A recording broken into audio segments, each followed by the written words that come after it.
नमस्कार, मैं मंद्रुप कुमार। आप जुड़ चुके हैं पब्लिक खबर टुडे नेटवर्क के साथ। पब्लिक खबर टुडे नेटवर्क रूबरू कार्यक्रम लेकर आया आपके बीच। हम रूबरू कार्यक्रम में हमारी कोशिश रहेगी कि सप्ताह में हम जो थोड़ी ठीक है बेटा अतिथि से आपको मिलाएं। हमने पिछले 2 दिनों में आपको दिखाया भी था, रविंद्र मोटसरा से भी मुलाकात कराई, उसके बाद एडवोकेट अदरीस अली से मुलाकात कराई। पिछले कुछ दिनों में खासी हलचल हुई है पूरे प्रदेश में भी, देश में भी।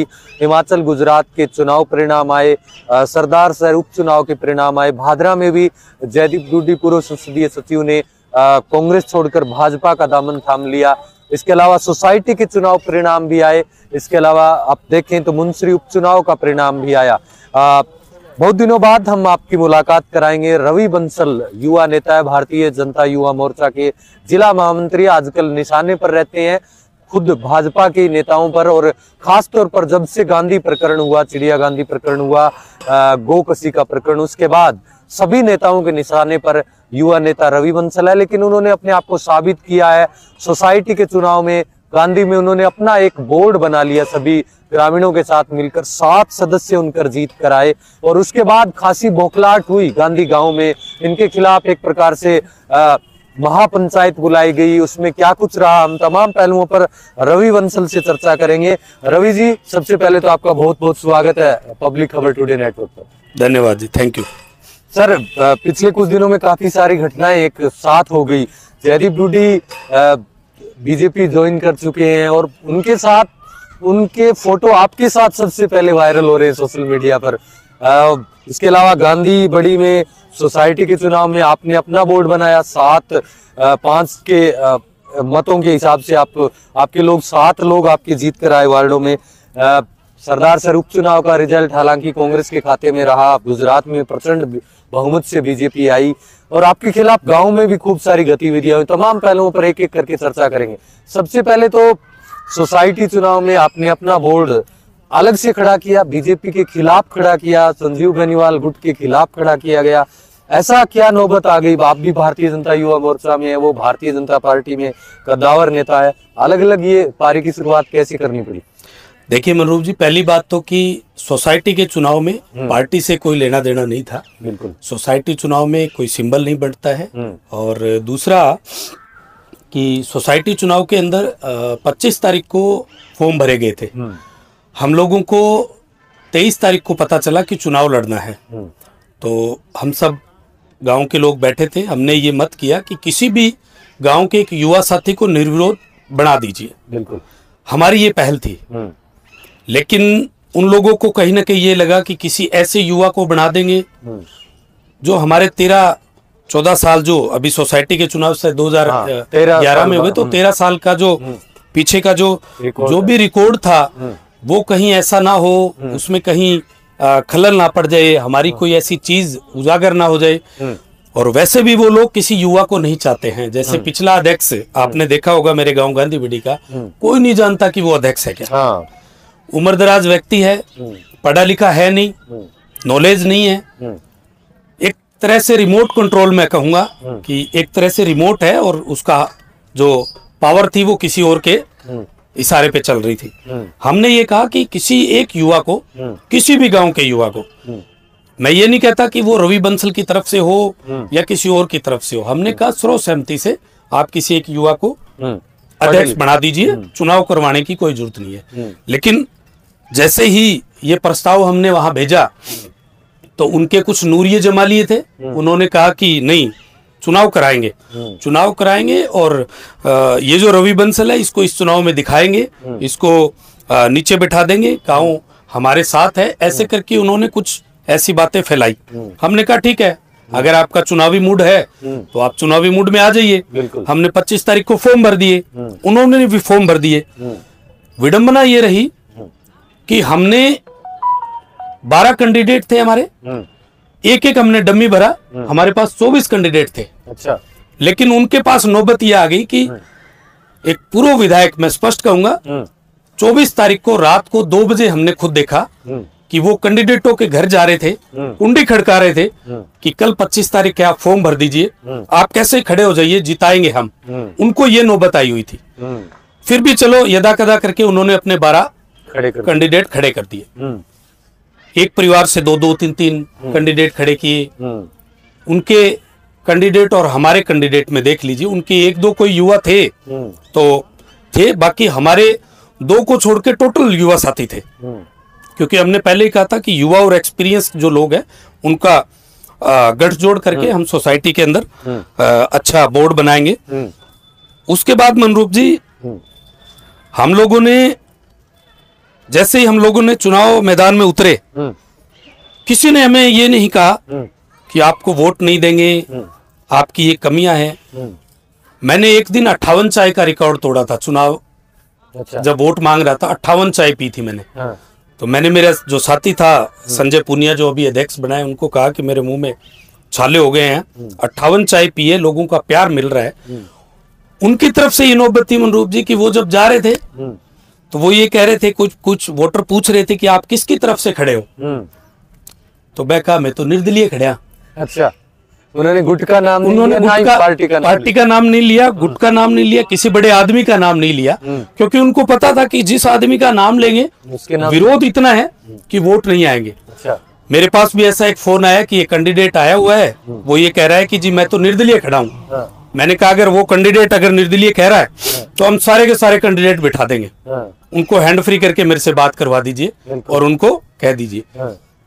कहने का मतलब गांव का मूड साफ था, साफ संदेश थे। और मनरूप जी, आपके चैनल के माध्यम से कह रहा हूँ, बड़ा नाप तोल के बोल रहा हूँ, आप पूछ लेना। 7 बजे के बाद हमने गांव में वोट नहीं मांगे। ब्याह शादियों का दौर था, बिल्कुल, हम ब्याह शादियों में जाते थे, आराम से घर आके सो जाते थे। सुबह 4 बजे जाके किसी की कुंडी नहीं खड़काई हमने कि भैया 4 बज गए, मैं चला गया या कोई और चला गया, वोट देने हैं। मांगना सबका अधिकार है, बिल्कुल, लेकिन हमने लोकतंत्र के दायरे में रहते हुए वोट मांगे। हमें गांव के मूड का पता था, क्योंकि आजकल वोटरों का पता चल जाता है। बिल्कुल बिल्कुल। और हम जब गए तो हमें चाय, आशीर्वाद, पीछे पानी, इसलिए हमें ये था, मैं बड़ा श्योर था कि हमारे 11 कैंडिडेट जीतेंगे। अच्छा। 12 में से 11 कैंडिडेट में श्योर था। एक कैंडिडेट में मुझे 50-50 का डाउट था कि थोड़ा सा अगर ऊपर नीचे हो जाता है, क्योंकि उस कैंडिडेट की दिक्कत नहीं थी, दिक्कत थी कि उसके अंदर करीबन पहले पेज पे जो वोटर थे वो ऐसे थे जो हमें लग रहे थे कि कहीं ना कहीं 11 में से हमने फिर ये कहा चलो 11 जीतेंगे तो भी बोर्ड भी बनेगा, लोगों का प्यार भी भरपूर मिला। हम लोगों ने 7 जीते, बड़े मार्जिन से जीते। हमने जो 3 लॉस किए, 2 वोट, 3 वोट, 4 वोट, एक हमने लॉस किया 6 वोटों से। सबसे बड़ी बात इस चुनाव की मैं आपको बताता हूं मनरूप जी, किसी भी अल्पसंख्यक परिवार के घर हम वोट मांगने नहीं गए। जिस दिन हमने पर्चा भरा था, 12 के 12 कैंडिडेटों ने, और हम जितने भी गांव वाले थे जो हम वहां ऑफिस में थे, हमने कहा था हारना मंजूर है, किसी भी गांव के मुस्लिम समाज के घर हम वोट मांगने नहीं जाएंगे। और हमने ऐसा ही किया, हमारे कैंडिडेटों ने ऐसा ही किया। जिन 4 कैंडिडेटों के मैं हारने की आपको बात बताता हूं। एक कैंडिडेट हमारा 3 वोट से हारा, जो 3 वोट से हारा उसमें 9 वोट उनके पड़े। हम पहले 6 वोट से आगे थे, हम 3 वोट से हार गए। हमें हार का कतई मलाल नहीं है, क्योंकि जिसके घर हम वोट मांगने गए ही नहीं, वो हमें वोट कैसे देगा। दूसरी पार्टी ने क्या किया, 2:30 बजे तक शांतिपूर्ण मतदान चल रहा था। टोटल वोट होंगे उनके करीबन 60-65, लेकिन 300 लोगों का एकदम से जहां वोटिंग पड़ रही थी वहां जाना किस बात का संकेत था? क्यों उन्होंने 300 लोगों को इकट्ठा किया? क्या मंशा थी? और मैं खुला बोल रहा हूं, पहले तो चलो फिर भी मैं इनडायरेक्टली बात करता था, मैं खुला बोल रहा हूं, वो वीडियो भी सार्वजनिक है कि पीछे पूर्व विधायक जी किसी के साथ बाइक पे बैठे थे और आगे ये 200, 250, 300 लोग थे। एकदम से ये जहां पे वोटिंग हो रही थी वहां घुसे, माहौल खराब करना था, या ये था कि जो इनके वोट बचे हुए हैं वो वोट ना लगे, या फिर ये था कि फर्जी वोटिंग करवाएं। लेकिन फिर भी गौ माता ने, श्याम जी महाराज ने सब कुछ ठीक किया, हम 7 कैंडिडेट जीत गए। उसके बाद तरह तरह के प्रोपगंडा रचना, और वोट किस तरह से, बहुत सी तो रिकॉर्डिंग आई हुई है हमारे पास कि ये मेरा चुनाव है, मेरी इज्जत का सवाल है, 2023 का चुनाव इसी पे डिपेंड है। हमने सिर्फ वोटरों को जाके एक बात कही कि इस बार मौका दीजिए, युवा चेहरे को मौका दीजिए। जो वादे हमने सोसाइटी चुनाव से पहले किए थे कि खाद, बीज, स्प्रे सोसाइटी के अंदर उपलब्ध कराएंगे, वो अभी भी उसी वादे पे खड़े हैं और 6 महीने के अंदर अंदर आपको इम्प्लीमेंट करके दिखाएंगे। हमारे जो अध्यक्ष बने हैं संजय पुनिया, उपाध्यक्ष बनी है जो कविता बहन। संजय पुनिया पढ़ा लिखा व्यक्ति है, युवा है। आप देखिए कल जिस तरह से अंगूठे लगाने के प्रकरण थे, सोसाइटी के अंदर पैसे देने का सिस्टम था, बड़ा पारदर्शी। कितने पैसे निकले हैं, आपके चेक से कितने साइन होके निकले हैं, 3.5 लाख। 3.5 लाख गांव में बंटे हैं क्या? बंटे हैं तो किन किन के हैं, एक रिकॉर्ड बनाओ। पहले क्या होता था, 10 चेक साइन करके चले गए, पता ही नहीं होता था किस चेक से क्या निकला है, किस चेक से क्या निकला है, क्योंकि कोई जानकारी लेने वाला तो था नहीं। इसलिए एक तो इस चुनाव को मैं इसलिए महत्वपूर्ण मानता हूं कि युवाओं पे विश्वास किया। दूसरा, इस चुनाव को मनरूप जी मैं इस तरह देखता हूं कि कहीं ना कहीं गांव के अंदर भी ये मन में चल रही थी कि भैया उनकी तरफ से एक ऐसा कैंडिडेट ये बना देंगे, और ये स्वाभाविक था।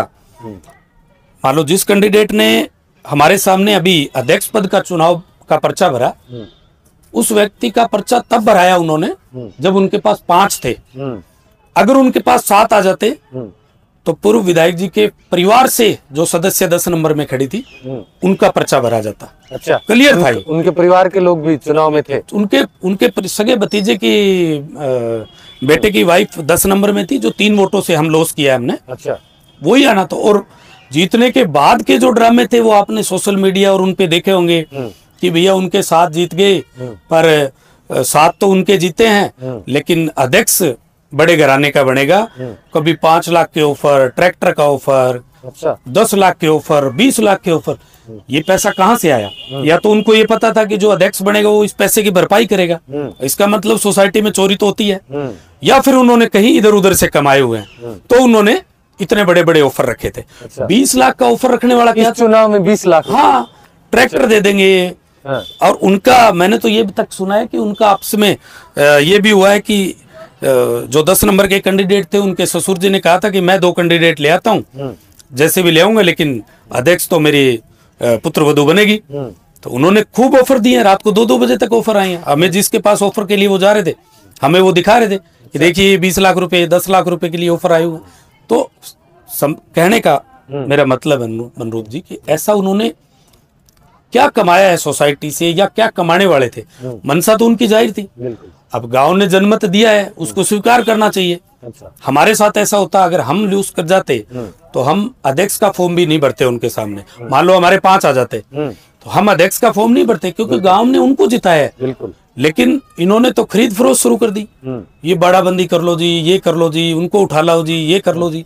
तो क्या आप 7 लोग जीत कर आए इस चुनाव में? क्योंकि इस चुनाव में माकपा भी एक बड़ा पहलू था, या कहीं जयदीप डुड्डी गुट भी जो आपके साथ आ गए, हालांकि बीजेपी ज्वाइन करने के बाद सबसे पहले तस्वीरें भी आपके साथ आई उनकी। तो क्या उन लोगों के भी कैंडिडेट थे इस चुनावी मैदान में? क्या वो लोग सारे संजीव जी के गुट के साथ थे या आपके साथ थे? किस प्रकार था ये पैटर्न गांधी गांव का? मनरूप जी, ये बहुत अच्छा क्वेश्चन आपने पूछा है। शायद मैं आपको आपके बिना पूछे बताता तो आपको लगता कि कहीं ना कहीं टीस निकल रही है। वर्तमान विधायक, पूर्व विधायक, पूर्व प्रधान, वर्तमान सरपंच प्रतिनिधि, और जितने भी उनके पास छोटे मोटे नेता थे, सब लगे हुए थे कि इस संगठन को फेल कर दो, रवि बंसल को उठने मत दो। बल्कि उनकी तो मीटिंगें चली है, कभी भट्टे पर, कभी कहीं। अच्छा। भी गांव को जूत के नीचे रखो, नहीं तो ये गांव अगर इस बार उखड़ गया तो हमारे बस की बात नहीं रहेगी। मतलब उन्होंने सारे प्रोपगंडे, और सब नेता उनके साथ थे। ये बात जरूर है कि सीपीआईएम की तरफ से इलेक्शन लड़ने के मूड में वो थे, लेकिन जैसे ही मैंने कहा कि इस बार जैसे एक वार्ड के अंदर 75 वोट थे, 75 वोटों में से मैक्सिमम जो लोग थे वो ये थे कि 8 नहीं पढ़े हुए हैं, किसी की मार्कशीट नहीं है, 8 पढ़े हुए हैं तो उनके 3 बच्चे हैं 95 के बाद।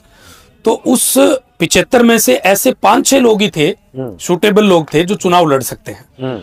उन 5-6 में से 2-2 3-3 तो हमारे पास थे, पहले से ही आपके पास पहले से ही हमारे पास थे कि भैया इस लिस्ट के अंदर देखो 75। और हमने 23 से ही प्रोसेस शुरू किया। हमने इस चुनाव को कोई 1 महीने, हमें तो पता ही नहीं था। मुझे तो 23 तारीख को पता चलता है कि, और आपको मैं आपके इंटरव्यू के माध्यम से बताऊं, मुझे सोसाइटी चुनाव का कोई नॉलेज नहीं था, क्योंकि 11 साल 12 साल पहले 2011 में चुनाव हुआ, उस टाइम राजनीति में थे नहीं।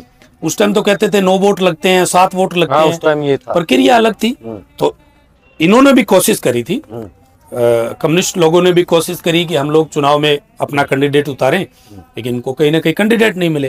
कैंडिडेट नहीं मिले तो डायरेक्टली इन्वॉल्वमेंट कम। वर्तमान विधायक जो हैं उनकी मुझे नहीं लगी, लेकिन उनके जो लोग थे भी, उनको ऊपर से क्या मैसेज आया वो तो वो जाने।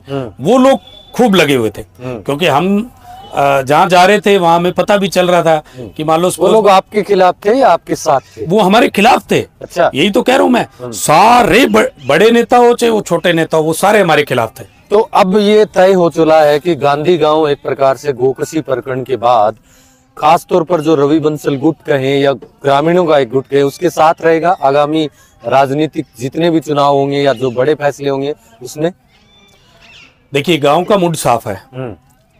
मेरे गांव ने इनके, मैं 98 से पहले का तो नहीं कह सकता, तब भी गांव उनके साथ था। 98 के बाद मेरा पूरा का पूरा गांव पूर्व विधायक जी के साथ था। जहां भी कहीं मीटिंग होती थी तो केवल मेरा गांव, गांधी गांव नहीं, आप चिड़िया गांधी, छोटा बास, बड़ा बास, ये जो 4 गांव थे भी, आज कोई रैली होनी है तो ये लोग क्या करते थे, घर से छोटा बच्चा, बड़ा, लेडीज सब निकल लेते थे कि चलो हमारे गांव का है। तो 2-3-4 हजार की भीड़ तो हम लोग ही कर देते थे, 4 गांव ही। पूरे बादरा से 5-6 हजार मान लो और आ जाते थे, तो 10 हजार की भीड़ हो जाती थी। तो सबको लगता था यार कि बहुत भीड़ है। इस बार इन्होंने 2-3 रैलियां करी, तिरंगा यात्रा ही, एक कोई और भी रैलियां, अभी जैसे जन आक्रोश थी, लोग बाग नहीं जुड़े। मेरी भी एक जन आक्रोश युवा चौपाल लगा रहा था मैं, और मैंने तो ऊपर के जो आए हुए थे यहाँ प्रभारी, उनको भी कहा था आप मेरी जन चौपाल यात्रा देखना, करीबन 1000 से 2000 लोग मैं बस स्टैंड पे इकट्ठा कर दूंगा, लेकिन नहीं होने दी। कहीं ना कहीं पूर्व विधायक जी को डर लग गया, उन्होंने रैली करी। तो उनकी रैली में आप देख लीजिए कि हिंदू समाज के तो लोग गिने चुने थे, 10 से 20 लोग थे, बाकी सब मोमडन होते। भारत माता की जय तक नहीं बोल रहे थे वो, आपने वीडियो देखा होगा। हमारे जो प्रभारी आए हुए थे, तो क्या मुस्लिम वोट बैंक गांधी का, स्पेशली गांधी का, क्या वो संजीव बेनीवाल जी की तरफ शिफ्ट हो गया? जिस तरह से सोसाइटी चुनाव में इस प्रकरण में जिस प्रकार से पैरवी की, जिस प्रकार से लोग बाग कह भी रहे थे कि ये तो अब मुस्लिम वोट बैंक, वोट या वोटर या जो लोग हैं वो माकपा के साथ जा सकते हैं, बलवान पूनिया के साथ जा सकते हैं, जिस प्रकार से इस पूरे मामले को हैंडल किया गया राज्य सरकार की तरफ से, प्रशासन की तरफ से, लेकिन वो संजीव बेनीवाल जी की तरफ से कैसे शिफ्ट हो गए? अब मुझे नहीं पता। मैंने तो ये जरूर देखा था कि सोसाइटी वाले दिन जब वो लोग आए थे तो संजीव बेनीवाल जिंदाबाद के नारे लग रहे थे। अब मैं तो खुद कंफ्यूज था कि ये क्या हो रहा है, लेकिन हो सकता है। अब देखो, पक्ष और विपक्ष दोनों ने पैरवी तो गोकसी के अंदर करी थी। अगर एक पक्ष ही हमारी तरफ होता तो वो नौबत ही नहीं आती। हम लोग तो क्या थे, गांव के लोग थे, गांव की महिलाएं थी, मेरे जैसा कोई साथी था, बाकी तमाम युवा साथी थे। ना सरकार से कोई मदद मिली, ना स्थानीय विधायक से कोई मदद मिली, ना पूर्व विधायक से हमें कोई मदद मिली, ना ऊपर किसी, इनके पास तो पैसा, पावर, फेम, तीनों चीज इनके पास थी। लेकिन इस चुनाव के अंदर हो सकता है उन्होंने क्या सेटलमेंट की होगी, कोई हाथ पैर जोड़े होंगे, मैं आगे आपका साथ दे दूंगा, आप मुझे ये वोट दे दो, नहीं तो 11-12 कैंडिडेट मेरे हार जाएंगे, मेरा नाम खराब होगा। क्योंकि जिस तरह से वो वोट मांग रहे थे लोगों से, वो तो यही कह रहे थे कि मेरा 2023 का चुनाव ही समझ लो, मुझे मत हराओ, मेरी झोली में डाल दो। एक बड़े नेता को इस तरह के चुनाव में आना भी नहीं चाहिए। और इस तरह से गिड़गिड़ा के वोट आपने 98 से अब तक मांगे हैं, आपको दिए हैं, लेकिन आपने काम क्या किए हैं? आप गोकसी प्रकरण के अंदर साथ आ जाते, आप गोकसी प्रकरण से पहले आपका एक तरफा माहौल बन रहा था। आपने क्या सोचा कि इधर मैं, ये तो है ही, हिंदू समाज तो मेरे साथ है ही, इनको और ले लेता हूं तो वोट बैंक आ जाएगा। आज क्यों बार बार वो कहते हैं, उनके भाषण सुनोगे आपने कि आप खुल के इन उपद्रवियों के खिलाफ बोलो। यानी पहले वो टिंगर, छोरे, फुकरे फुकरे, हरियाणा के गुंडे, अब वो हमें उपद्रवी फिर कहने लगे। तो अब पता नहीं क्यों वो हमें उपद्रवी समझ रहे हैं। हमने कोई पाप थोड़ी किया, सबको पता है कि गोकसी का मैटर हुआ, वो लोग जेल में चले गए, सेक्शन 27 के तहत उनने बयान दिए, वो पढ़ लिए, सब कुछ तो सामने है। दूध का दूध, पानी का पानी तो हो गया। चलिए, अब ये गांधी पर बात कर ली, अब हम आते हैं जयदीप डूडी जिस प्रकार से भारतीय जनता पार्टी ज्वाइन की है, और सबसे पहले तस्वीरें आपके साथ वायरल हो रही थी। अब आपका गुट बीजेपी में किस तरफ है? बीजेपी की टिकट की संभावना ये भी जताई जा रही है, थोड़े दिनों पहले देखा भी था कि 100 से ज्यादा टिकटें कटने वाली हैं, 100 से ज्यादा नए उम्मीदवार चुनावी मैदान में आएंगे।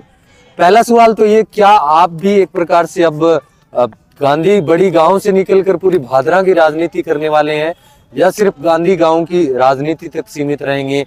क्या टिकट के आप भी दावेदार हैं, या संजीव बेनीवाल के इतर किसी को टिकट मिलती है आप उसके साथ जाएंगे, या संजीव बेनीवाल जी को बीजेपी टिकट मिलती है तो उनके साथ रहेंगे? चलिए चाय पी लेते हैं।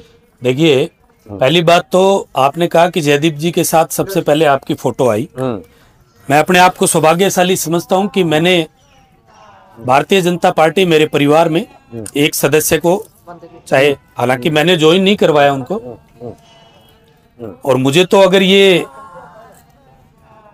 और संभावना कि कोई भादरा का कोई भी व्यक्ति ये कहता है कि मैं भारतीय जनता पार्टी ज्वाइन करना चाहता हूं, तो मेरा सौभाग्य है, ये नहीं लेते, मेरा सौभाग्य है कि मुझे ज्वाइन कराने का मौका मिले तो मैं करवाऊंगा। जितना बड़ा परिवार बढ़ेगा, देखो मनरूप जी, मैं संगठन का व्यक्ति हूं, मेरे अंदर वो जेलसी नहीं है कि कोई व्यक्ति आया तो देखो वो अपनी किस्मत का खाएगा, मैं मेरी किस्मत का खाऊंगा। नहीं, आपका जो गुट है, जो गांधी बड़ी में गुट बना है, वो किसकी तरफ?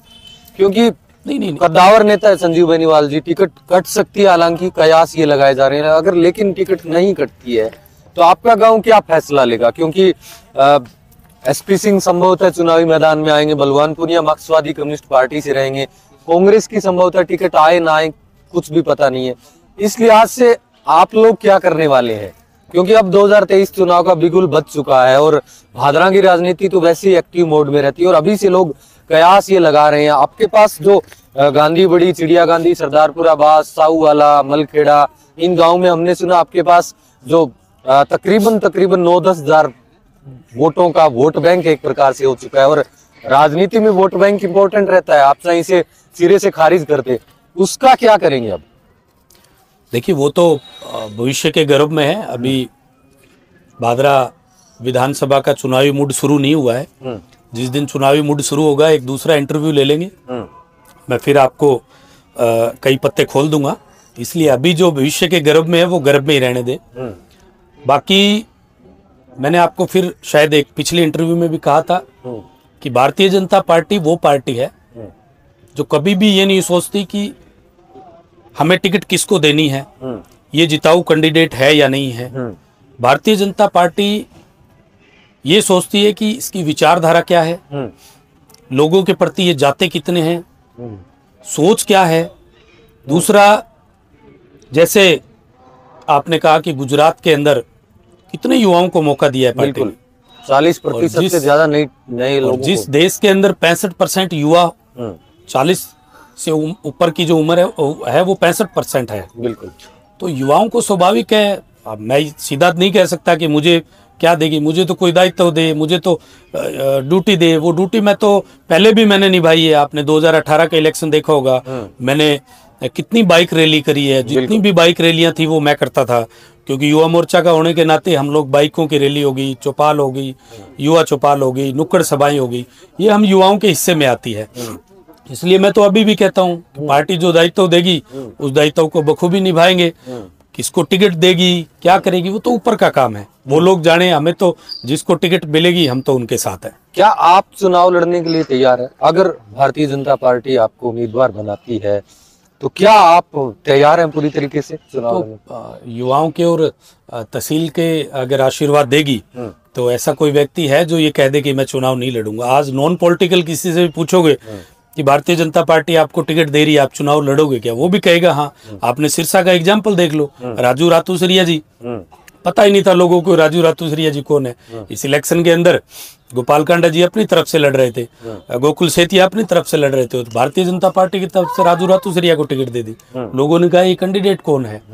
अब उनको ये पार्टी ने पूछा तो होगा ही, आप चुनाव लड़ना चाहते हो क्या, उन्होंने हाँ करी है तभी तो उनको टिकट मिली है।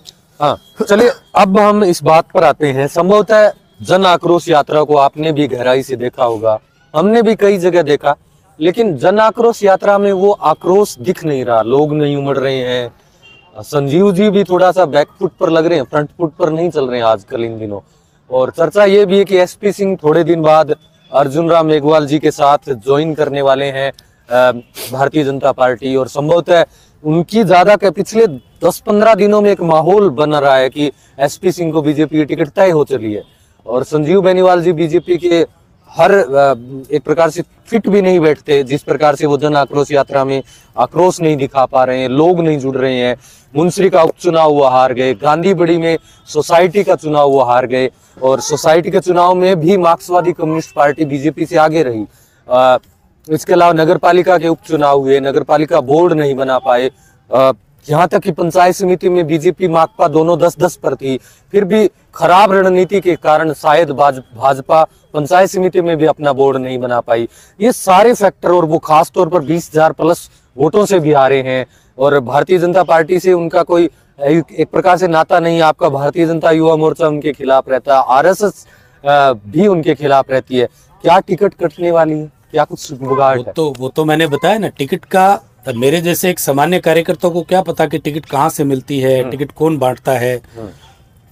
ऊपर जो लोग बैठे हैं हमारी पार्टी के, उनको पता है कि पार्टी किसको देनी है, सर्वे क्या कह रहा है, किसके खिलाफ लोग बाग विरोधी भाष सवर में कौन बोल रहे हैं। जन आक्रोश यात्रा की जहां तक मैं बात कहूं, और मुंसरी चुनाव की जहां तक मैं बात करूं, तो मेरा एक मुंसरी चुनाव के बाद एक इंटरव्यू हुआ था, तो मैंने उसमें एक लाइन बोली थी कि अगर पार्टी के कार्यकर्ताओं को आप साथ लेके नहीं चलोगे तो आप किसी भी मीटिंग कर लो, कोई भी जनसभाएं कर लो, वो लोग नहीं आएंगे। डुंगराना से मुंड साहब का बीजेपी छोड़ना बड़ा दुखदाई है।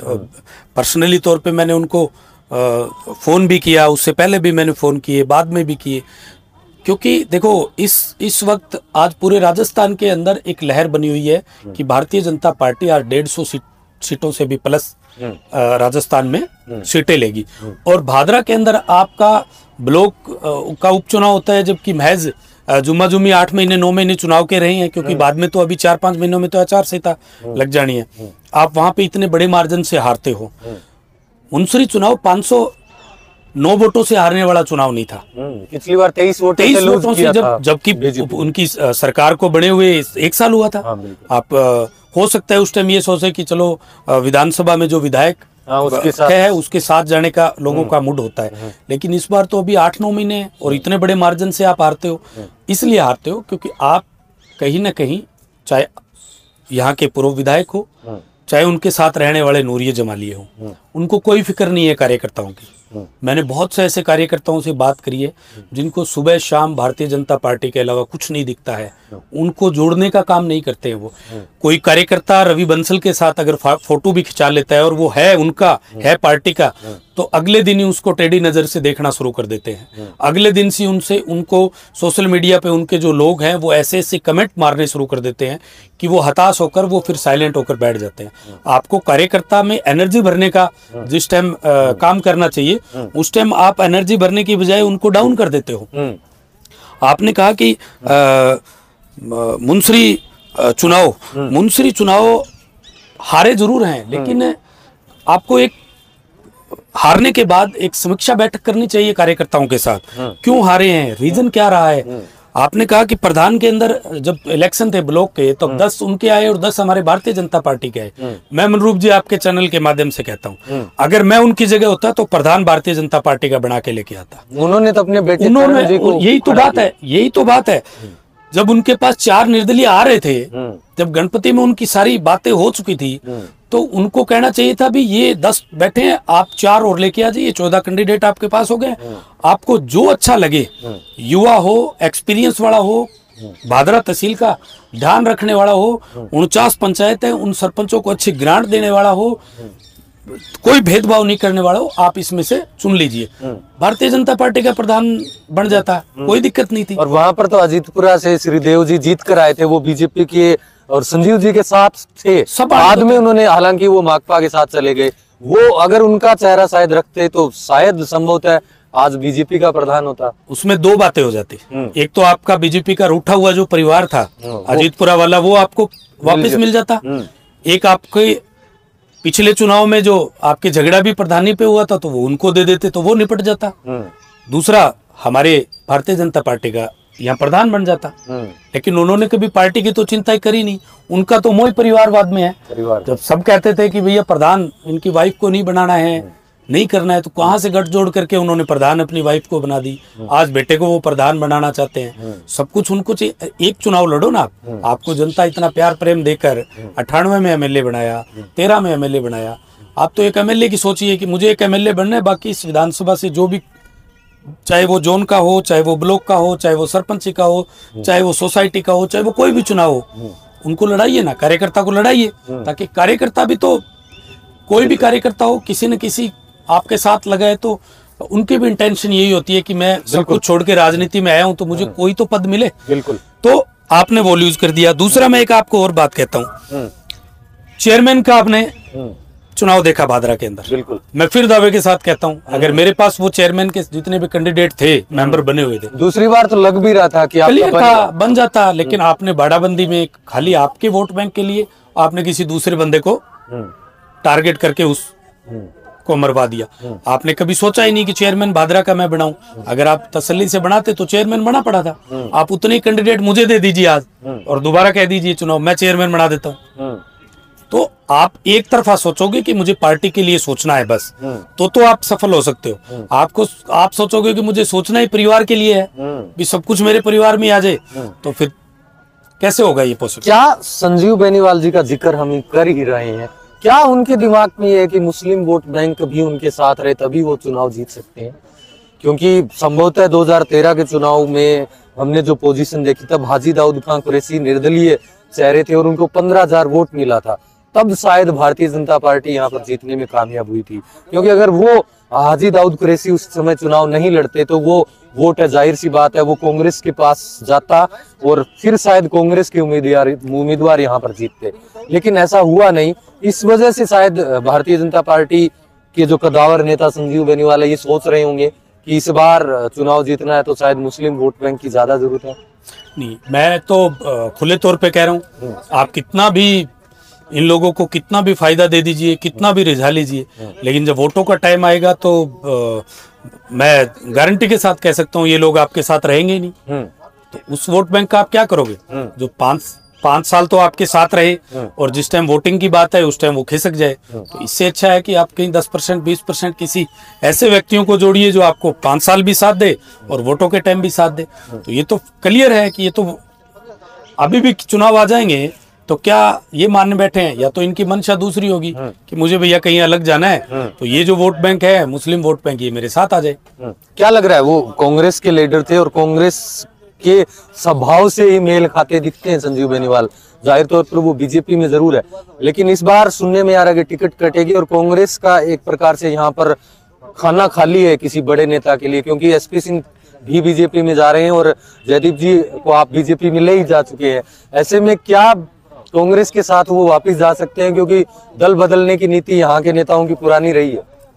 हो सकता है, वो तो भविष्य के गर्भ में है कि वो किस पार्टी में जाएं, किस में नहीं जाएं, या फिर किस में रहें, वो तो उनका पर्सनल है।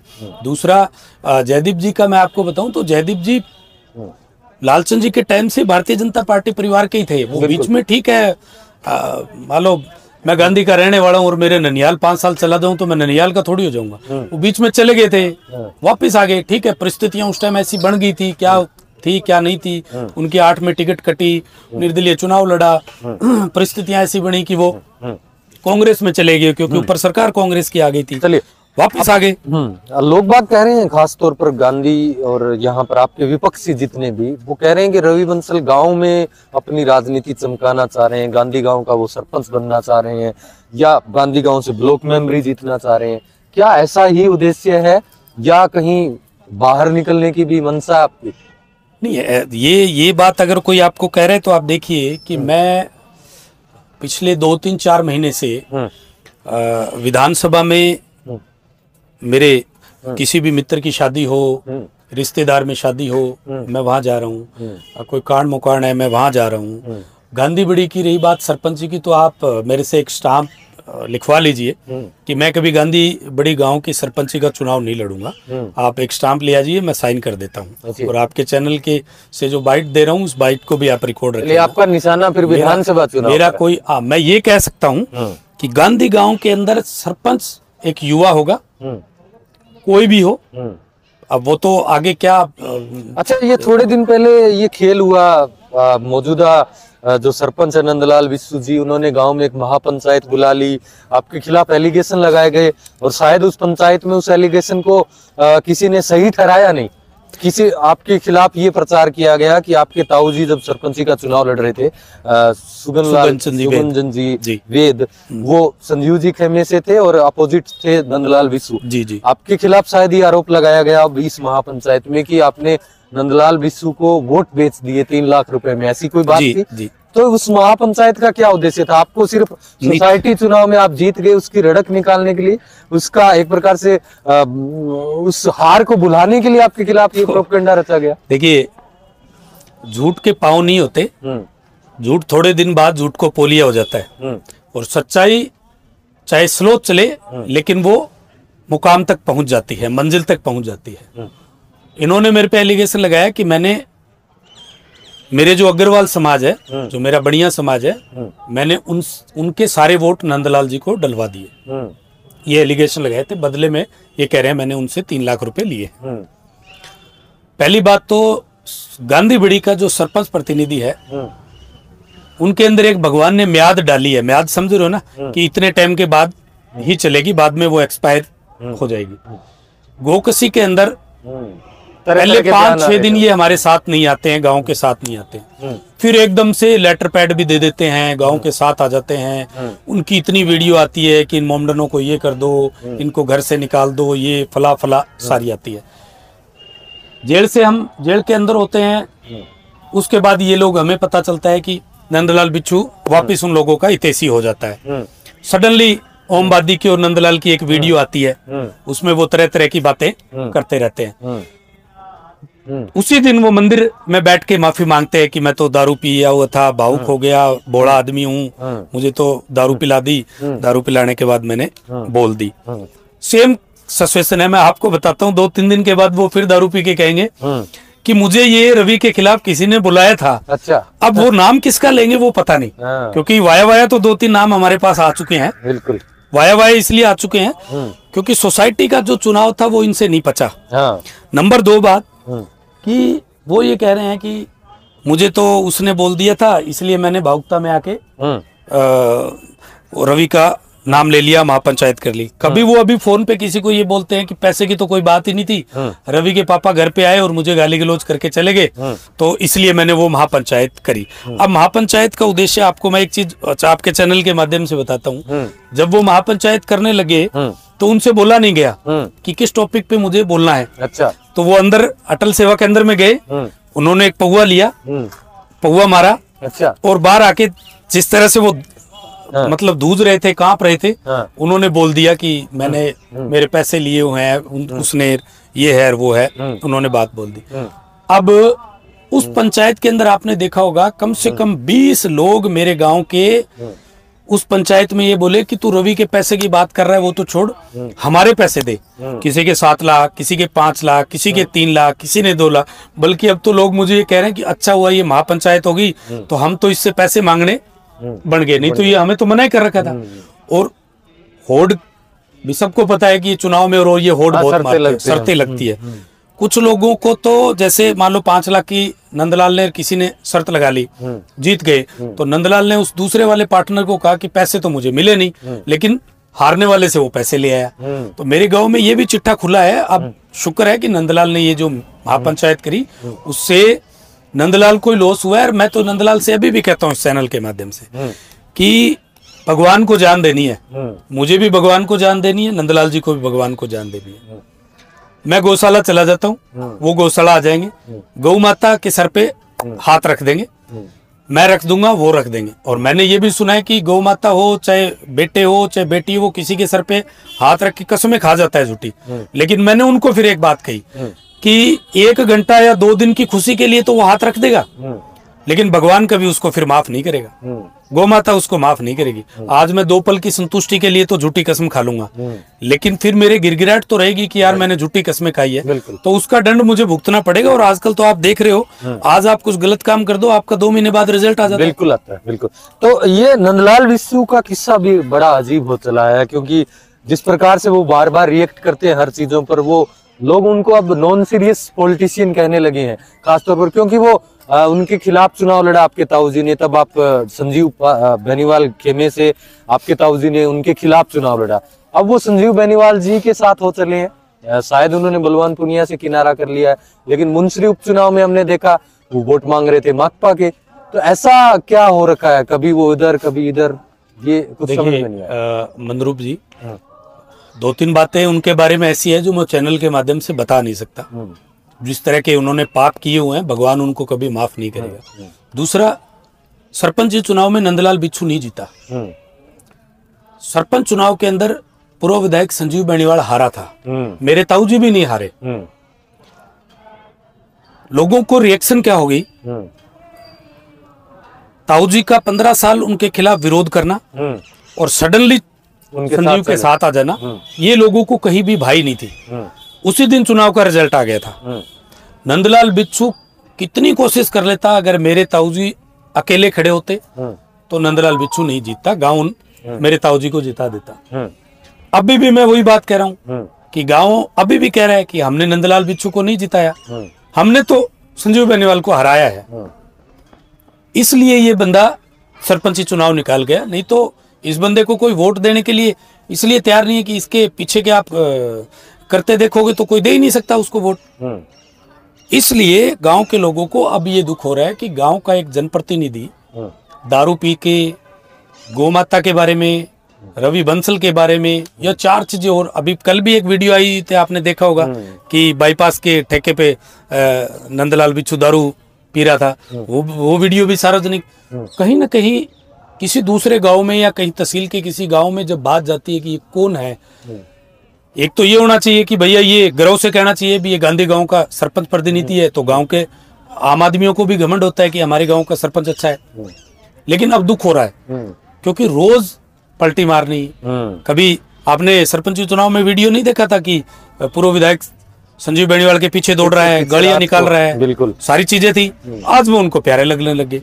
दूसरा, मनरूप जी, मैं पूर्व विधायक जी के बारे में एक बात और कहूंगा, उनको चुनाव से पहले जितनी मर्जी गालियां निकाल लो, जितनी मर्जी कुछ कह दो, जब चुनाव आएंगे तो वो उसका खास हो जाता है। अच्छा, बहुत से एग्जाम्पल ऐसे, जब चुनाव आते हैं तो वो पिछली सारी बातें भूल जाते हैं। वोट बैंक के लिए आप कम से कम अपने धर्म को भूल जाते हो, वोट बैंक के लिए आप पिछली बातों को भूल जाते हो, तो आप कहीं तो स्टैंड रखिए ना, सारा कुछ वोट बैंक थोड़ी है। चलिए अब गांधी से इतर भादरा की बात करते हैं। भादरा में मुंसरी उपचुनाव माकपा ने बड़े मार्जिन से जीत दर्ज की। सोसाइटी के चुनाव में भी माकपा का पैनल ज्यादा जगहों पर जीत कर आया है। हालांकि अभी तक पूर्णतः कोई पुख्ता जानकारी नहीं है कितनी जगह माकपा, हालांकि 26-27 का दावा कर रहे हैं और बीजेपी भी 20-21 प्लस है। ऐसे में क्या माहौल है 4 साल के बाद भी? बलवान पुनिया जिस प्रकार लोकप्रियता है उनकी, जिस प्रकार से उन्होंने काम करवाए हैं, क्या विपक्ष की भूमिका आप मानते हैं संजीव बेनीवाल जी ने सकारात्मक रूप से निभाई? क्या वो लोगों को इतना गेन नहीं कर पाए जितना करना चाहिए था? क्या लगता है आपका? और 4 साल बाद बलवान पुनिया को आप कहाँ देखते हैं और संजीव बेनीवाल जी को कहाँ देखते हैं? देखिए, मैं ये नहीं कहूंगा कि आज भी उनकी लोकप्रियता है। आज जगह जगह धरने चल रहे हैं। बिल्कुल। आज अभी थोड़ी देर पहले हम पानी के बारे में आपसे बात कर रहे थे कि किस तरह से सरदारपुरा माइनर बिल्कुल पिट रहा है। आप देख रहे होंगे पिछले कई दिनों से फसल बीमा के लिए भी धरने, अभी भी धरने चल रहे हैं। क्योंकि मैं लोकल विधायक की बात ना करके कांग्रेस सरकार की अगर बात करूं तो आज सरकार का मुख्यमंत्री कांग्रेस का कौन है किसी को पता ही नहीं। अभी कुछ लोग ये पूछते हैं कि मुख्यमंत्री चेंज हो गया क्या, सचिन पायलट है या गहलोत जी हैं। अब लोग कई ये पूछते हैं। ऊपर से जो चीज नहीं आएगी तो ये क्या करेंगे? नंबर एक बात। नंबर दो बात, अगर आप विपक्ष की भूमिका अच्छे से निभाते तो आपके पास इस सरकार के और इस मौजूदा विधायक के खिलाफ धरने देने के लिए और मांग उठाने के लिए बहुत सारे मुद्दे थे। मैं आपको इतनी लंबी लिस्ट गिना सकता हूं कि आप अगर धरने पे बैठते, अगर विपक्ष की भूमिका सही से निभाते, तो आज जिस तरह से मुंसरी चुनाव हुआ या जिस तरह से बाकी आप कह रहे हो सोसाइटी के अंदर कामरेडों के लोग जीत रहे हैं, जीतते नहीं। आपको कुछ नहीं करना था। किसान के लिए फसल बीमा पे आप अड़ग रहते। डुंगराना में धरना चला, आप जाते नहीं हो, फिर आप एक अलग से धरने पे बैठ जाते हो, और वो भी वीआईपी धरना। 2 दिन उठ जाता है, 2 दिन बैठ जाते हो, 4 दिन आते हो, 4 दिन नहीं आते हो। युवाओं के लिए कांग्रेस सरकार ने कहा था कि हम बेरोजगारी भत्ता देंगे, आज उसका कोई अता पता नहीं है। महिलाओं को बेरोजगारी भत्ता जो है उनको देंगे, उसका कोई अता पता नहीं है। सबसे बड़ी बात आपने चुनाव में कही थी कि हम बिजली के बिल आधे कर देंगे, बिजली के दाम आधे कर देंगे। आज बिजली के दाम 3 गुना बढ़ गए हैं, और कितने साइड 3 साल 4 साल से नेटराना में धरना चल रहा है। आप कभी जाते नहीं हो, ना धरने पे जाते हो, ना बिजली की कोई मांग रखते हो। मैं कह रहा हूँ इतने मुद्दे हैं, आप किसी भी मुद्दे के ऊपर बैठ जाते तो विपक्ष की भूमिका आप निभाते। अब चूंकि आप ये कहोगे कि आप भी तो भारतीय जनता पार्टी के हो, आप मुद्दे क्यों नहीं उठाते हो? देखिए, मुद्दे हम लोगों ने, आप मेरी सोशल साइट चेक कर लीजिए, आप मेरे ज्ञापन चेक कर लीजिए, मैंने निरंतर ज्ञापन दिए हैं। मैं निरंतर सोशल मीडिया पे कांग्रेस की जो दोगली नीति थी उनके बारे में बात करता रहता हूँ। कांग्रेस की कोई और दोगली नीति है उनके बारे में भी बताता रहता हूँ। कॉमरेड लोगों की भी जो दोगली नीति है उनकी भी बताता रहता हूँ।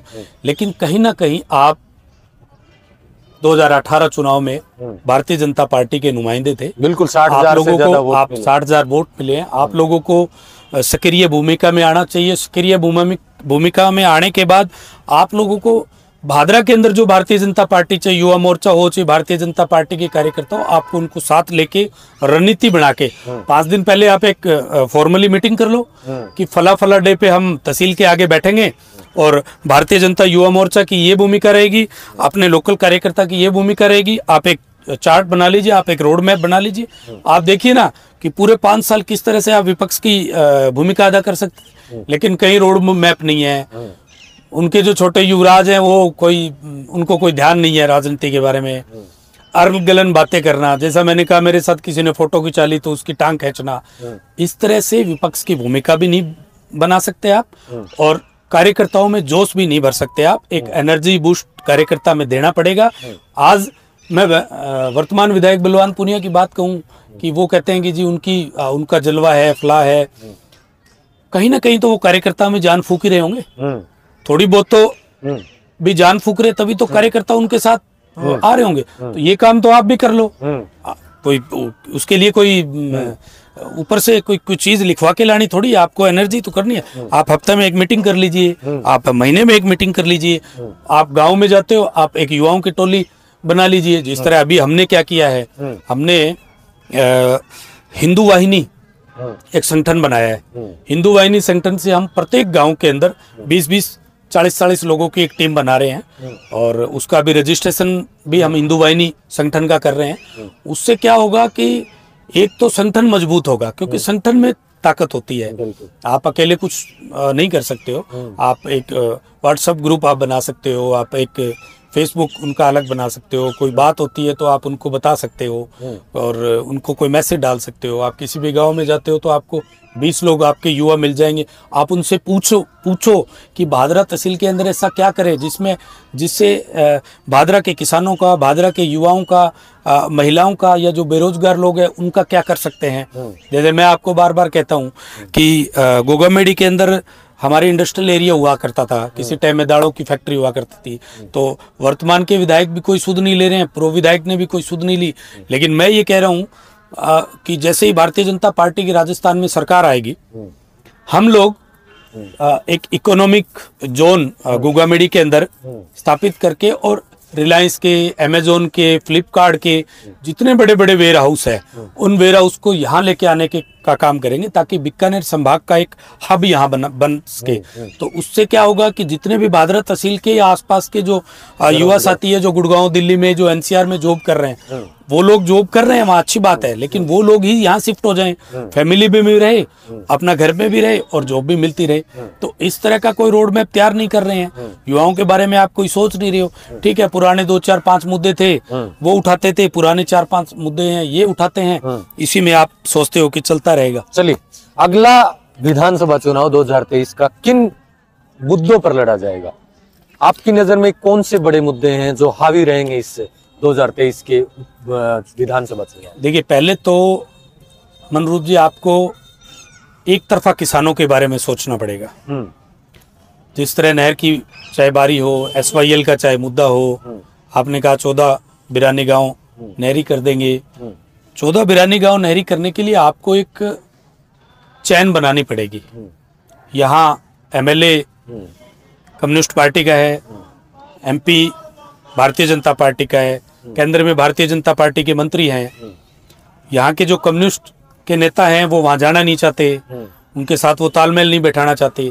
आप अपनी तहसील के लिए इन लोगों को काम अगर देना चाहते हो तो आप अपने माइंड सेट को तैयार कीजिए कि मैं चाहे जिस पार्टी से जीत के आया हूँ, मुझे केंद्र सरकार भारतीय जनता पार्टी के उन मंत्रियों से, MP राहुल कसवा जी को साथ लेकर मुझे उन 14 बिरानी गांव के बारे में सोचना चाहिए कि भैया राहुल जी आप MP हो, मुझे आप केंद्र में किसी जो भी मंत्री हैं, जल शक्ति मंत्री हैं, गजेंद्र सिंह जी हैं, कैलाश चौधरी जी हैं, तोमर जी है, तो उनके बारे में उनके साथ बैठ के आपको एक अच्छा रोड मैप तैयार करना चाहिए कि मुझे नहीं पता राहुल जी, चाहे क्रेडिट आप ले लो, मैं इस विधानसभा का विधायक हूं तो मैं सबके लिए हूं, पार्टी मेरे लिए अलग है, लेकिन हमें इसका एक अच्छा बजट लाकर इसको नहर बनानी चाहिए। अब क्या होगा, आने वाले विधानसभा चुनाव में अगर भारतीय जनता पार्टी का यहाँ से विधायक बनता है, MP भारतीय जनता पार्टी का होता है, केंद्र में सरकार, स्वाभाविक है, आपको पता है 2024 में चारों तरफ से जिस तरह से गुजरात में बम्पर जीत हुई है और भी राज्य में हम लोग जीत रहे हैं, तो मुझे तो कोई लग नहीं रहा कि नरेंद्र मोदी जी के सामने कोई विकल्प होगा। और जिस तरह से जनता का मूड उनके प्रति है, जो प्यार प्रेम, जो आशीर्वाद इस 130 करोड़ की जनता नरेंद्र मोदी जी को जो दे रही है, तो 2024 के अंदर भी भारतीय जनता पार्टी के ही प्रधानमंत्री होंगे।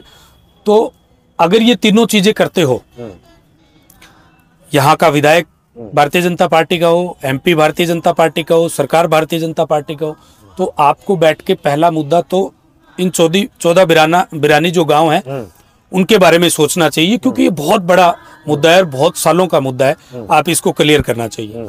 दूसरा, बेरोजगारों के लिए आपको कुछ ऐसा रोड मैप तैयार करना चाहिए कि आपको बाहर नहीं जाना पड़े। आपका जो, जैसे आपने देखा कि कांग्रेस सरकार में कम से कम 10 भर्तियां हुई, 10 भर्तियों में आप एक भी भर्ती ठीक से नहीं करवा पा रहे हो, तो ये खिलवाड़ी तो है, आप इसको ठीक कीजिए, भर्ती कम कर दीजिए। जरूरी नहीं है 30,000 और 40,000 लेनी, आप 20,000 लेना है तो आप 20,000 लीजिए, उनको पहले लगाइए, फिर 20,000 की ओर निकाल दीजिए। बेरोजगारी मुद्दा है तो आपको इसके बारे में, युवाओं के बारे में सोचना चाहिए।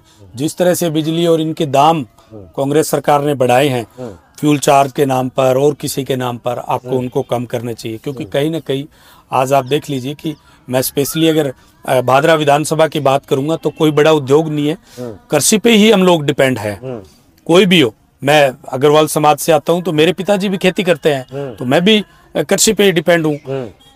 तो किसानों के बारे में ऐसी कोई व्यवस्था करके, ऐसी कोई व्यवस्था हो जो सुचारू रूप से चले, अच्छी चले, किसानों के हक की बात करनी चाहिए। चलिए, आपकी नजर में बीजेपी का कौन सा कैंडिडेट ठीक रह सकता है, भारी रह सकता है, जिताऊ रह सकता है? जयदीप जी डूडी, SP सिंह जो ज्वाइन करने वाले हैं, या जो पूर्व विधायक संजीव जी बेनीवाल? इन तीनों में से आप क्या मानते हैं कौन उपयुक्त रहेगा भारतीय जनता पार्टी की टिकट की दावेदारी में, और यहाँ से कोई विधायक बनकर जाए जो संभवतः जिस प्रकार से आप कह रहे हैं कि आगामी सरकार बीजेपी की होगी, तो उस सरकार में बढ़िया अपना पक्ष रख पाए? आपको कौन फिट बैठता है इस, हालांकि तीनों का ही कोई बेस RSS का या हिंदू विचारधारा, हिंदूवादी विचारधारा का नहीं है, तीनों ही एक प्रकार से सेफ जोन के कैंडिडेट माने जाएंगे, क्या कहेंगे आप? मैं आपकी बात का एक टुक पे जवाब दे देता हूँ। यहाँ से भारतीय जनता पार्टी हावी रहेगी, भारतीय जनता पार्टी भारी रहेगी। कैंडिडेट कौन हो? कोई भी हो, कैंडिडेट कोई भी हो, लेकिन भारतीय जनता पार्टी यहाँ नहीं पूरे राजस्थान के अंदर हावी रहेगी। और निश्चित तौर पर जिन 5 सालों के अंदर राजस्थान के अंदर कांग्रेस ने शासन किया है बिना लगाम की घोड़ी की तरह, तो उस तरह से आज जनता के अंदर एक ऐसा माहौल है कि कांग्रेस को दोबारा राजस्थान के अंदर नहीं लेके आनी है। और निश्चित तौर पर यहाँ से भी भारतीय जनता पार्टी का कोई भी नुमाइंदा हो, भारतीय जनता पार्टी जीतेगी। टिकट ऊपर वालों को तय करनी है, ऊपर जो लोग बैठे हैं उनको तय करनी है, संसदीय बोर्ड को तय करनी है। उस अगर टिकट वाली खिड़की मैं जानता होता तो मैं ही चला जाता। तो जानते तो क्यों नहीं? आपके इतने बड़े लिंक है, आप हर किसी नेता से मिलते भी हैं, बड़े बड़े नेताओं से, चाहे केंद्र के मंत्री हो, यहाँ आपके कांग्रेस की सरकार जरूर है, लेकिन यहाँ पर जो आपके सांसद हैं, आपके विधायक हैं, उनसे भी आप कई बार मिलते हैं। राजेंद्र राठौड़, सतीश पूनिया और अशोक सैनी आपके खासम खास प्रदेश मंत्री भी हैं बीजेपी में। तो क्या आप भी उस खाने में फिट नहीं बैठते? क्या आपके लिए वो खिड़की खुली नहीं है? क्योंकि जाहिर तौर पर आप अपना नाम तो रखेंगे। मेरे ख्याल से चर्चा ये आ रही है कि आप भी अपनी उस लिस्ट में नाम भेजेंगे कि हमें भी टिकट के दावेदार हैं। देखिए, मैंने फिर कहा कि अब जैसे आपने कहा कि आपके बड़े नेताओं के साथ या बड़े भगवान की कृपा है मनरूप जी, गौ माता की कृपा है। मैं आज तक जिस भी नेता से मिला हूँ मुझे इस नाम से जानते हैं, उनको पता है, क्योंकि वाया चाहे सोशल मीडिया हो चाहे किसी से भी, कि भारतीय जनता पार्टी का व्यक्ति है। मेरे विचार भारतीय जनता पार्टी के हैं। मैं भारतीय जनता पार्टी और संघ परिवार से हूँ। पार्टी जो फैसला करती है वो अच्छा करती है, बहुत सोच समझ कर करती है। पार्टी जो भी निर्णय लेगी, किसको टिकट देनी है, किसको नहीं देनी है, किसी युवा को देनी है, किसी एक्सपीरियंस वाले को देनी है या किसी नए को देनी है, वो उनका है। मैंने कभी ये सोचा ही नहीं कि मैं टिकट के बारे में बात करूं। मैं तो सिर्फ इतना सोचता हूं कि मेरी भारतीय जनता पार्टी राजस्थान के अंदर प्रचंड बहुमत से आए, किसानों के, महिलाओं के हित के लिए काम सोचे। जिस तरह की 5 साल में 4 साल में बैकफुट पे गई है, जैसे बीमारू राज्य की श्रेणी में राजस्थान हुआ करता था और वसुंधरा जी की सरकार आने के बाद उस बीमारू राज्य की श्रेणी से राजस्थान एक अच्छी विकसित राज्य की श्रेणी में आया था। दोबारा उसी विकसित राज्य की श्रेणी में आए। गोगामेड़ी जो उत्तरी भारत का सबसे प्रसिद्ध मेला लगता है, वो जो काम रुके हुए हैं वो दोबारा हो। मेरा माइंड इस पे चलता है, टिकट किसको मिलेगी किसको नहीं मिलेगी। मेरा काम है काम करना, वो किस पे फोकस करेंगे किस पे नहीं करेंगे वो उनका काम है, मैंने ऊपर वाले पे छोड़ रखा है। चलिए, आप संगठन बनाने की तैयारी भी कर रहे हैं और हमने देखा भी आपके जब भी कोई कार्यक्रम रहते हैं हर गांव से लोग बाग आपके साथ भी आते हैं और सोशल मीडिया को भी हम बड़ी सरसरी निगाह से देखते भी हैं। आपके जब भी पोस्ट होते हैं उसमें तमाम लोग आपको हिंदुओं का नेता मानने लगे हैं। कोई आपको हिंदू हृदय सम्राट बोलता है, कोई कहता है असली बीजेपी टिकट के दावेदार रवि बंसल है। क्या इस संगठन के जरिए ही आप अपनी राजनीति को या अपनी विधानसभा भादरा की एक प्रकार से बीजेपी की टिकट की रेस में बनाने के लिए संगठन को और मजबूत करेंगे? क्या आपकी प्लानिंग रहेगी इस 2023 के चुनाव के लिए, विधानसभा चुनाव? देखिए, टिकट की रेस के लिए मैं ये प्लानिंग नहीं कर रहा हूँ। मुझे गर्व है कि मैं हिंदू हूँ और मुझे गर्व है कि मैं हिंदुओं की बात रखता हूँ और बेबाक तरीके से रखता हूँ। जब मैं हिंदुओं की बात रखता हूँ तो मुझे घमंड होता है। मैं ये सोच के नहीं रखता कि सामने वाले वोट मेरे से नाराज हो जाएंगे, कि मुस्लिम वोट नाराज हो रहा है आप क्यों बोल रहे हो। और मैं तो ये भी कह रहा हूँ कि मैं उन वोटों पे राजनीति करता ही नहीं। हराएगा तो मेरा हिंदू, जिताएगा तो मेरा हिंदू। मुझे उन वोटों से कोई फिक्र ही नहीं है। मैं वो 20-25 हजार जो वोट है वो मैं गिनता ही नहीं हूँ। अगर ऐसा कुछ होता है तो मैं उन वोटों को अपनी लिस्ट में ही नहीं गिनता हूँ। जैसे सोसाइटी चुनाव में हमने नहीं गिना तो विधानसभा चुनाव में भी हम नहीं गिनेंगे। लेकिन क्यों अपने हिंदू की बात नहीं करूं, क्यों सनातन की बात नहीं करूं। आपको एक बात बीच में याद दिलाता हूं कि लोग मुझे कहते हैं कि आप मोदी जी की बहुत तारीफ करते हो, और जब तारीफ करते हो तो आपका अंदर का जो है वो भावुक हो जाते हो, आपकी आंखें भर जाती है। मैं उस व्यक्ति की तारीफ मनरूप जी क्यों ना करूं? 500 साल से जो राम लला थे वो एक टेंट में बैठे थे, एक तंबू में बैठे थे। मेरे राम जी को सीता माता पूछती तो होगी, शादी करने के बाद 2 साल बाद पूछने लग जाते हैं कि अपना पक्का घर मकान कब बनेगा, पड़ोस वाले की कोठी बन गई, अपना कब बनेगा। तो मेरी माता सीता भी तो पूछती थी राम से कि राम जी हम कब जाएंगे इस टेंट से अयोध्या के मंदिर के अंदर, कब हमारा कोई भव्य मंदिर बनाएगा। लेकिन 8 सालों के अंदर 500 साल यानी करीबन 70 साल की अगर एवरेज लगाते हैं मनरूप जी, तो 6 पीढ़ियां चली गई। अब 6 पीढ़ियों में कोई सुध लेने वाला नहीं था, और आप देखिए किस तरह अयोध्या में भव्य राम मंदिर बन रहा है। तो क्यों ना फिक्र हो, किस तरह से अब की बार दिवाली मनाई गई थी, किस तरह से यूपी के मुख्यमंत्री योगी आदित्यनाथ जी किस तरह से वहाँ पे पैरवी कर रहे हैं। तो मुझे भी घमंड होता है कि मैं भी उस तरह से हिंदुओं की बात करूं, और क्यों ना करूं, भी हिंदू हूं तो हिंदुओं की बात करूंगा। मैं किसी समाज को, किसी दूसरे समाज को ना तो कुछ अपशब्द बोलता हूं, और ना मेरी कभी ये मंशा रहती है। वो अपने धर्म को मानते हैं, हम अपने धर्म को मानते हैं। वो अपने धर्म की इज्जत करते हैं, हम अपने धर्म की इज्जत करते हैं। लेकिन मुझे ये घमंड है कि मैं हिंदू धर्म में पैदा हुआ हूँ, मैं हिंदू को मानने वाला हूँ, और अगर कहीं कोई मौका मिलता है तो मैं तो बात स्वाभाविक है हिंदुओं की करूंगा। चलिए, विधानसभा चुनाव का साल शुरू होगा, ये क्या संदेश देना चाहेंगे भादरा वासियों और खासतौर पर आपके जो कार्यकर्ता हैं?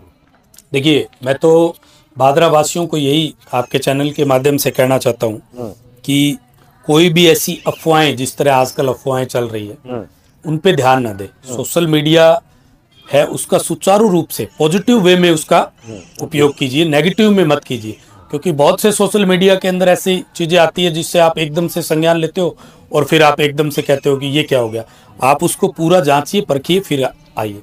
दूसरा, मिलकर एक शानदार भादरा, एक नया भादरा बनाने की होड़ में चलते हैं। सब मिलके करेंगे। जैसे कचरा फेंकने वाले 50 और उठाने वाला 1 हो तो कभी भी कचरा दूर नहीं हो सकता।